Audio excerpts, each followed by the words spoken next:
안녕하십니까. 저는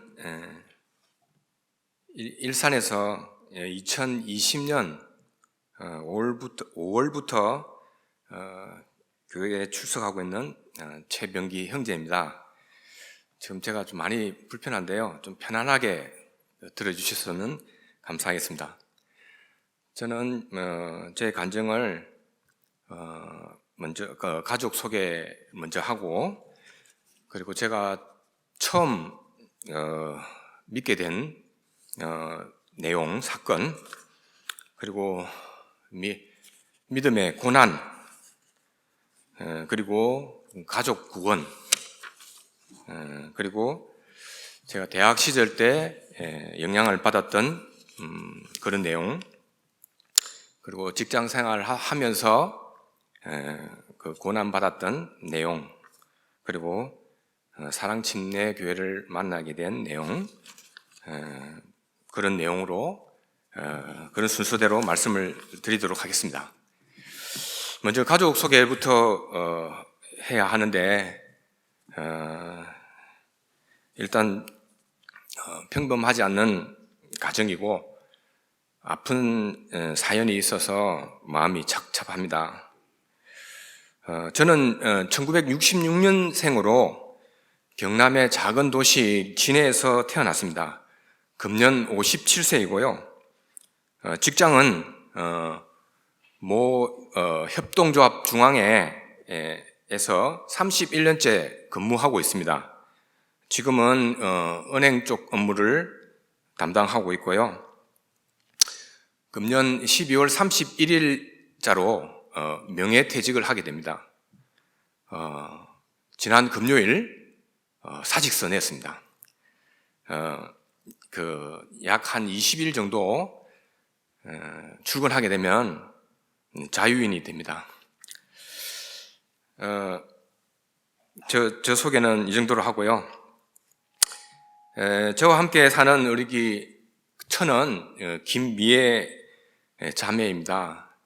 1970년생이고요. 우리 교회 이제 자매님들이 사전에 보시다시피 40대 중반으로 보인다고 말씀해 주셔가지고 요즘 기분이 상당히 업돼 있습니다. 감사드립니다.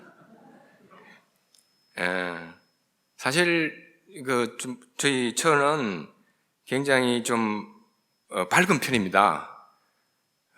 그렇지만 아픈 과거가 있습니다. 저희 처는 약 20년 전에 아주 큰 사고로 전 남편을 사별했습니다. 그리고 최근에는 저희 처가 자궁암 1기를 받았지만 초기에 발견되어서 수술을 잘 받고 빠르게 회복해서 현재는 건강한 상태가 되었습니다. 최근에 또 하나님의 은혜로 저희 퇴직 기념을 해서 예영을 하고 돌아왔습니다. 그리고 저희 자녀들은 2명의 딸과 1명의 아들이 있습니다. 아들은 그 아이가 13살 되는 해에 저는 그 아이의 아버지가 되었습니다. 현재 그 아들은 서울의 모 대학원에서 기계공학을 전공하고 있습니다. 그리고 이제 제가 낳은 2딸이 있는데요. 큰 딸은 금년 9월 약 2달 전에 결혼을 했습니다.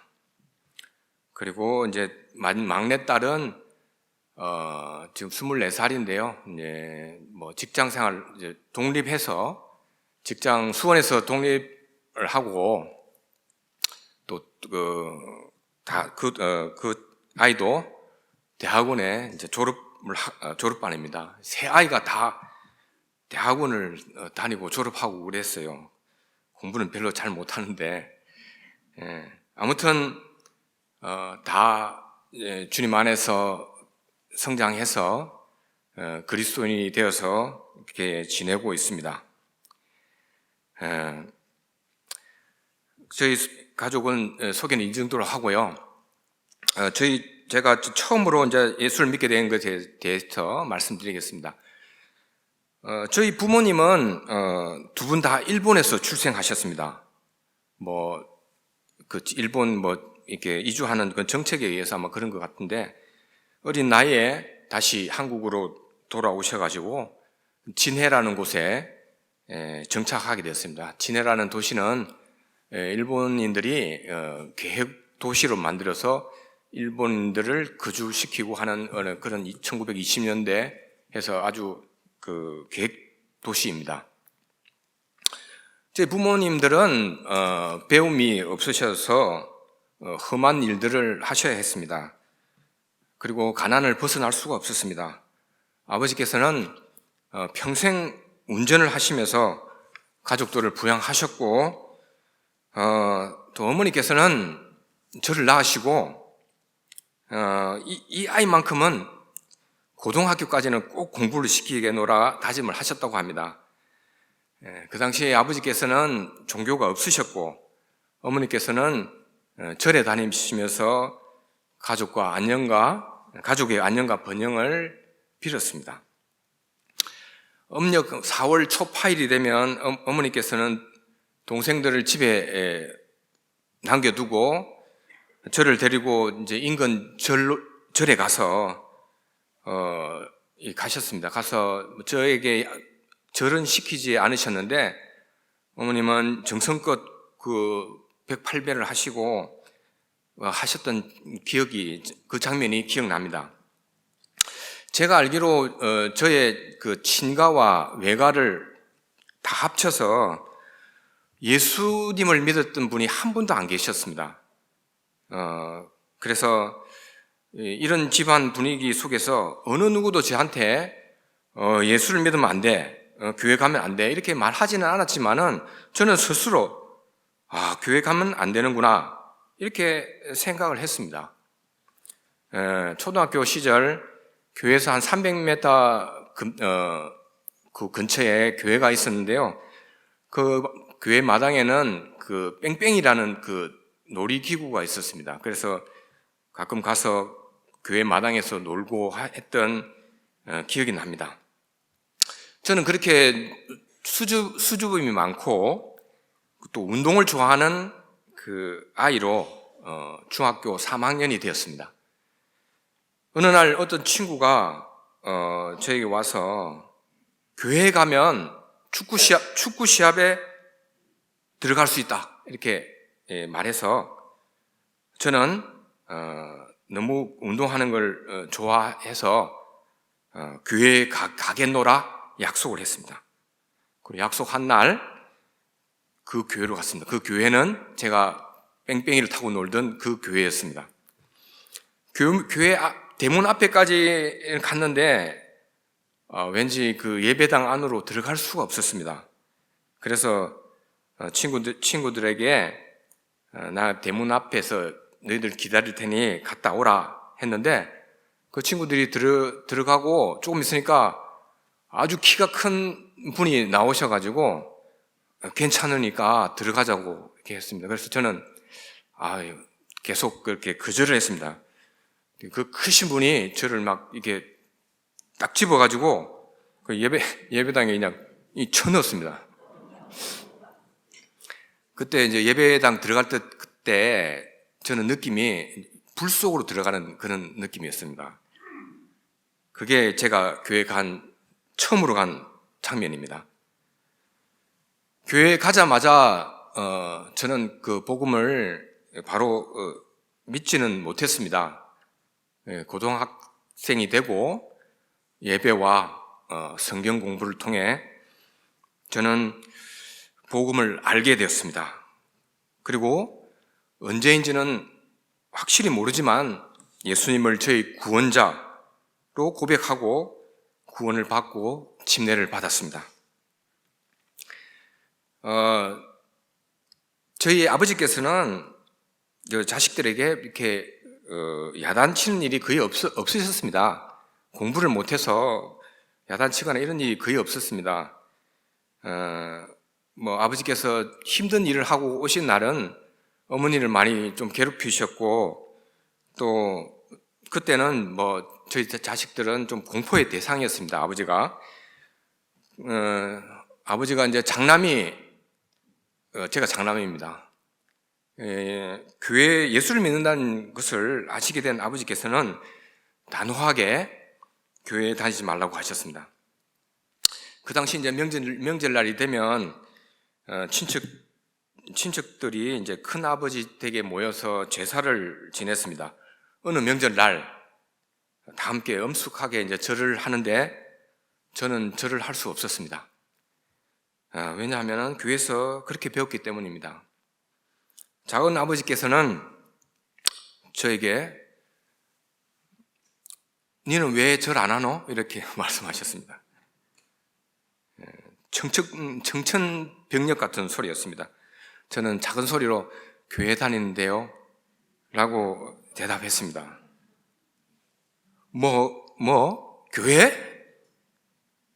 정말 그날은 기억하고 싶지 않습니다. 아버지께서는 그날 이후 제가 교회 나가는 것을 더욱 심하게 반대하셨습니다. 어느 날 아버지께서는 저를 때리시면서 교회를 선택하든지 아버지를 선택하든지 둘 중 하나를 선택하라고 하셨습니다. 인생 최대의 고비였습니다. 저는 하나님도 아버지도 포기할 수 없다고 말씀드렸지만 집에서 쫓겨났습니다. 그날.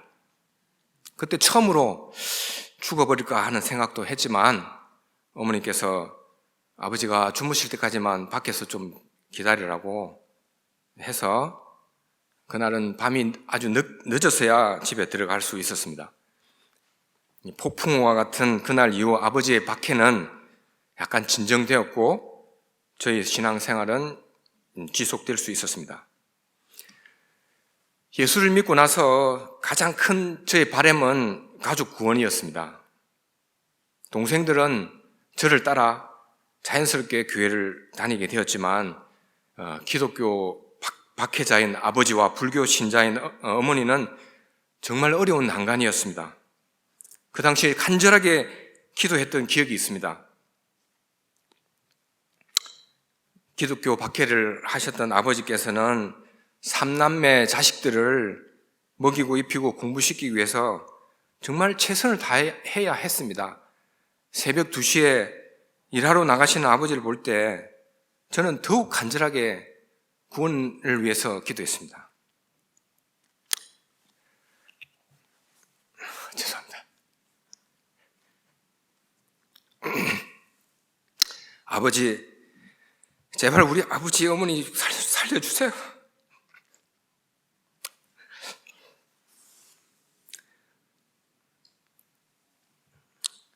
죄송합니다. 사도행전 16장 36절 말씀을 의지하고 매달렸습니다. 예수 그리스도를 믿으라. 그리하면 네가 구원을 받고 내 집이 받으리라. 하나님 말씀대로 믿습니다. 나를 구원해 주신 하나님, 우리 집도 구원해 주십시오. 죄송합니다.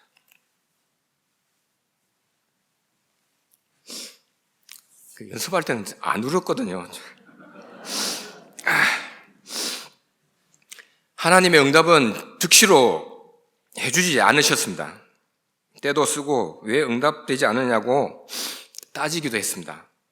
제가 기도한 것조차 잊고 있을 때 제가 대학을 졸업을 하고 직장에 들어갈 즈음에 불교 신자였던 어머니께서 이제는 아들 따라 교회에 가시겠다고 했습니다. 그러나 아버지께서는 여전히 무너지지 않는 난관이었습니다. 그런 일이 있고 지금으로부터 약 13년 전 저와 저희 처는 고향집을 방문하게 되었는데 주일날이 되어서 어머니와 함께 교회에 가려고 했습니다. 주일날. 근데 아버지께서 먼저 대문을 나서시는 거예요. 저는 아버지가 교회가 아닌 다른 곳에 가시는 줄 알았어요. 근데 아버지께서는 빨리 가자, 늦겠다 이렇게 하시면서 교회에 가시는 것이었어요. 그 어머니께 여쭤보니 몇 달 됐다고 그럽니다. 그래서 아버지는 그 몇 달 전에 그렇게 교회 나가시고 믿음을 가지셨습니다. 이건 정말 저에게 있어서는 어마어마한 기적이었는데 이 베드로가 무리를 그런 기적보다 저에게서는 더 큰 기적입니다. 하나님께서는 제가 잊고 포기하고 있었던 저희 기도를 잊지 않으 하시고 저의 간절한 소원을 들어주셨습니다. 이런 일이 있고 약 한 5년 후 아버지께서는 치매로 요양원에 가셨고 또 지금으로부터 한 5년 전에 소천하셨습니다. 또 저희 어머니께서는 저희 집 가까이 요양원에 계시는데 저희 자식들을 위해서 항상 기도하고 계십니다. 다음은 저희 신앙 여정과 관련해서 대학 시절 때 있었던 영향을 미쳤던 일에 대해 말씀드리겠습니다.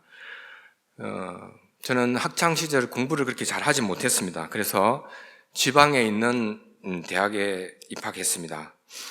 대학 시절 저희 신앙에 영향을 미쳤던 선교 단체가 있는데요. 그것은 이제 그 고등학교 시절 같은 교회에서 신앙생활 하였고 이 친구는 공부를 잘해서 서울에 있는 대학에 갔고 그 친구가 소개해 주었습니다. 그 선교 단체는 귀신을 쫓고 방언을 말하는 것을 강조하는 그런 단체였습니다. 사랑 침례교회 와서 이런 것들이 마귀의 속임수라는 것을 알게 되었습니다. 그래서 이제 올해 금년 4월 달에 갑자기 그 친구가 궁금해졌으면 생각이 났습니다. 그래서 이 친구와는 약 한 20년간 연락이 안 되는 그런 친구였습니다. 그래서 저는 수소문해서 이 친구의 연락처를 구해서 전화를 했습니다. 목적은 그 교회에서 빠져나오도록 얘기하려고 했습니다. 특별히 이제 그 양태론에 대한 이란 교리를 대해서 설명해주고 빠져나오도록 얘기하려고 그렇게 했습니다. 그렇게 약속을 해서 저는 그 친구한테 갔습니다. 오산 쪽에 있는 그래서 직장 생활하고 있었어요. 그래 가서 이제 안부를 묻고 하면서 20년 만에 만났습니다. 20년 만에 만났는데 이제 교회를 빠져나오라 얘기 잘못하면 하루 만에 또 이 친구를 잃을 형편이었습니다. 그래서 그렇지만 저는 할 얘기를 했습니다.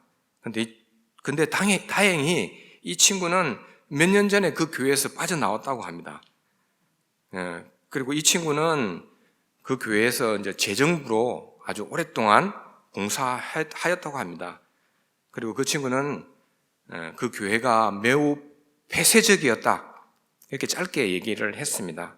그리고 저희가 저희 근황에 대해서 그 친구한테 얘기를 하니 그 친구의 아내는 유튜브를 통해서 우리 정동수 목사님이 설교를 듣고 있다고 했습니다.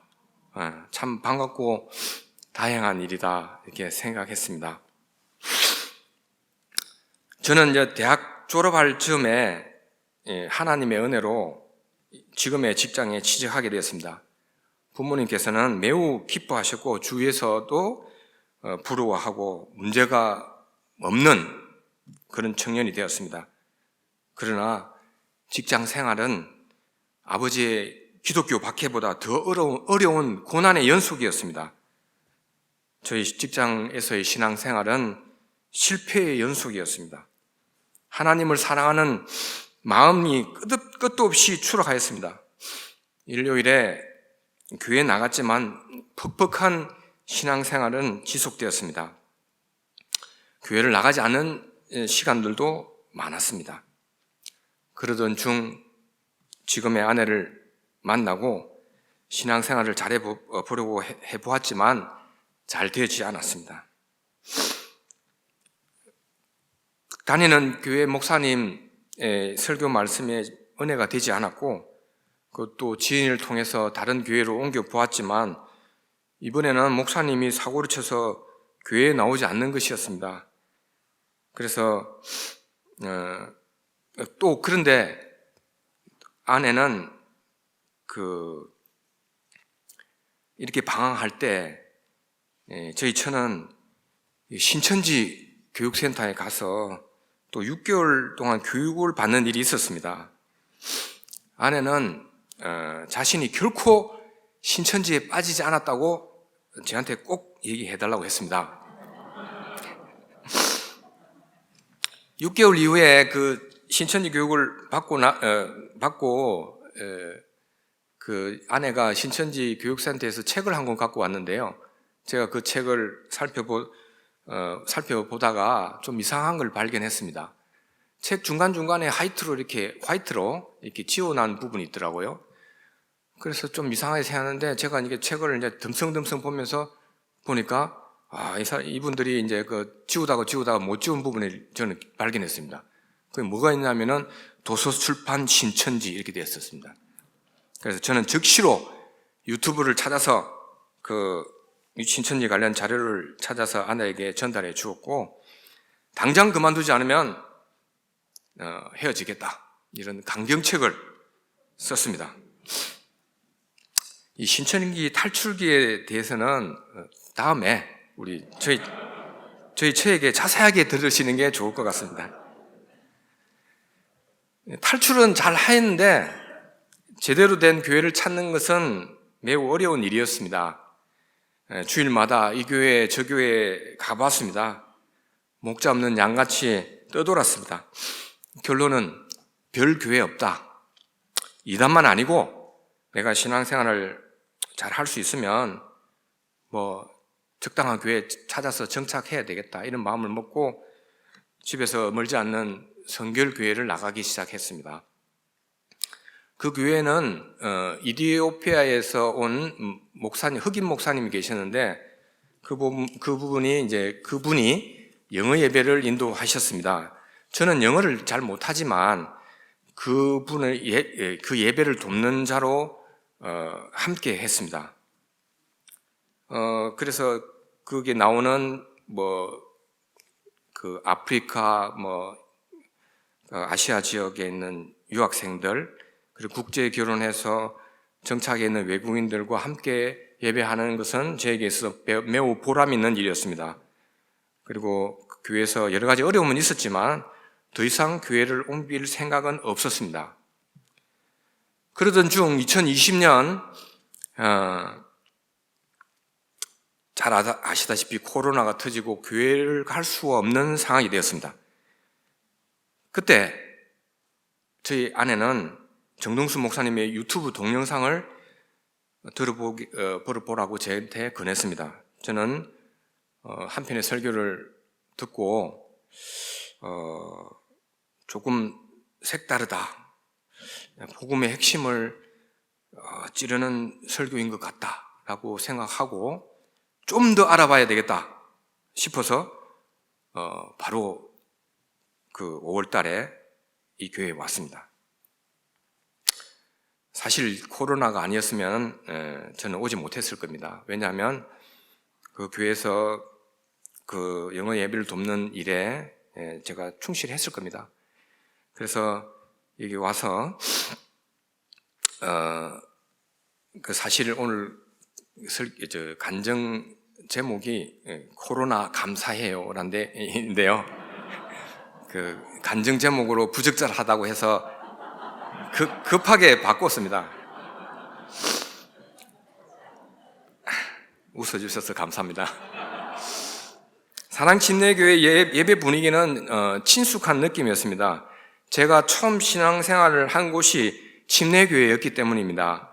지금은 침례교회가 많이 변해서 장로도 있고 사도신경도 하고 했지만 제가 어렸을 때는 이 침례교회에서는 장로도 없고 사도신경도 하지 않았습니다. 성경에 나와 있지 않다는 이유로 하지 않았습니다. 사랑침례교회에서는 사도신경을 하지 않는다고 하니 저는 손뼉을 쳐주고 싶었습니다. 또 통성기도 방언기도 안 한다고 하니 그 부분을 힘들어하는 저로서는 매우 기뻤습니다. 그리고 축도도 안 한다고 하니 어떻게 예배가 마쳐지는지 매우 궁금했습니다. 그래서 오늘처럼 찬양하시는 형제님이 예배를 마쳤습니다 라는 말과 함께 진짜 예배가 마치고 목사님께서 뚜벅뚜벅 강당으로 내려오시는 거예요. 저는 사실 이 장면이 매우 충격적인 장면이었습니다. 아무튼 저는 조금 호기심이 발동해서 그날 그때는 이제 코로나 기간이기 때문에 많은 수가 모이지 않아서 교회를 나가면서 입구 쪽에서 목사님께 당돌한 질문을 하나 던졌습니다. 목사님, 질문 하나 드려도 됩니까? 목사님, 여기는 사도신경도 안 하고 새벽기도도 안 하고 11조도 안 하고 방언도 안 하고 축도도 안 하시는데, 그런데 침례는 어떤 이유에서 합니까? 지금 생각해보니 아찔합니다. 목사님께서는 답변을 하지 않으시고 그래서 공부를 해야 돼요 하시면서 저희 부부를 무료 책자 있는 데로 인도하셔가지고 이것도 봐야 되고 이것도 봐야 되고 책을 한 6권 정도 빼주시면서 공부 열심히 하셔야 됩니다. 그래서 그날 이후로 저는 큰 깨달음을 얻었습니다.